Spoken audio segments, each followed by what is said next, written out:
about Jasmine Days, when I got this book, I thought maybe it will not interest me because it was about religion. It was set.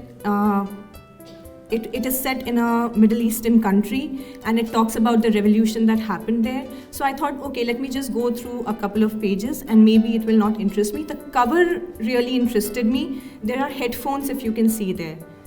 So that really interested me. It is a first-person account. So I thought maybe it will interest me. So I just picked up the book. And about the book, it is winner of the first JCB Literature Prize of 2018. It was written in Malayalam and then translated. So again, I thought when you read translation, sometimes the essence gets lost. So I thought maybe it would be one of those books where I would put them down. But it did not happen. So it was based on a real life story. So, and that part you get to know when you read the afterword. So the writer got a manuscript, and that's how he wrote about this book through the eyes of a radio jockey. So here we have a protagonist who's Samira, who's a Pakistani girl, and she migrates from Pakistan and comes to this Middle Eastern country. The name of the city is not specified in the book. So again, very engrossing. So I thought, which country would be this? Which city would be this? But as you read, you realize that it is a real story. If you Google back those incidents which are mentioned in the book, they really happened. So it is about her life. It's a simple story about her life, her office colleagues who are from multicultural backgrounds, her joint family members, her dad, about Facebook, how Facebook plays a very important role in her friendships, in the revolution that is happening in the city. But more than that, it is about how in tough times you're forced to take sides.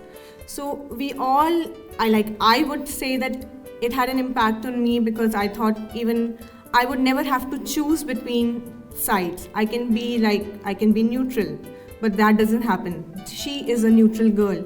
She wants to make a good life. It is about her identity. When you go to a new city, I think all of us will relate to it because at some point in time, whether you have not migrated countries, you've come to a new city, right? You've come to a new city, you've made new friends, you sometimes face bias, but how she fights all of that. And then there are layers of patriarchy, there is something about women's right in the book, and all of that is happening without any character being mean, without any character being bad. So they are all real life characters who have a good purpose on what they are doing and what calls they are taking. So even if it is her dad who's stopping her from going to a music class, you understand the dad's concern, that why he's doing that. There is a group of aunts that she lives with, and the tender moments between them where she sees that they are also on Facebook and no other family member knows about it. So it is all about that. And then in the middle of all of this, a revolution breaks in the country, and how she is forced to take sides without being meaning to, and how her life is ripped apart. But in spite of all of this, how she rises above it is also, there's a story of bravery, there's a story about love. So it did have an impact on me. I discovered about Middle East and Arab Spring Revolution. Generally, sorry to say, but our information or our knowledge is based on newspaper headlines. Sometimes we read through the newspaper headlines, you get to know. So this and this happened. But why did it happen? How did it impact people? You rarely go in those details. And then coming from radio, we try to lighten up situations. So we think that maybe Ek Tiger version is a good version, or maybe now Baghi 3 will tell us what is happening.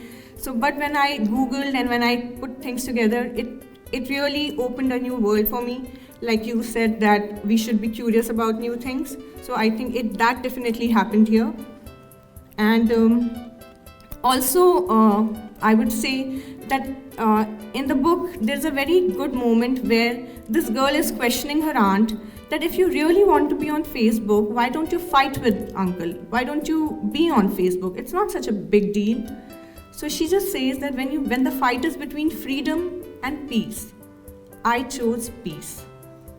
So that is something that really resonated with me, and I hope that all of us really never have to choose between the two, because I think we are really privileged because we don't have to make that choice.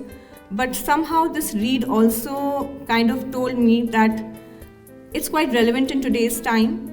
So understanding both the perspectives becomes really important. So if this interests you, please go ahead and pick it up. Thank you so much.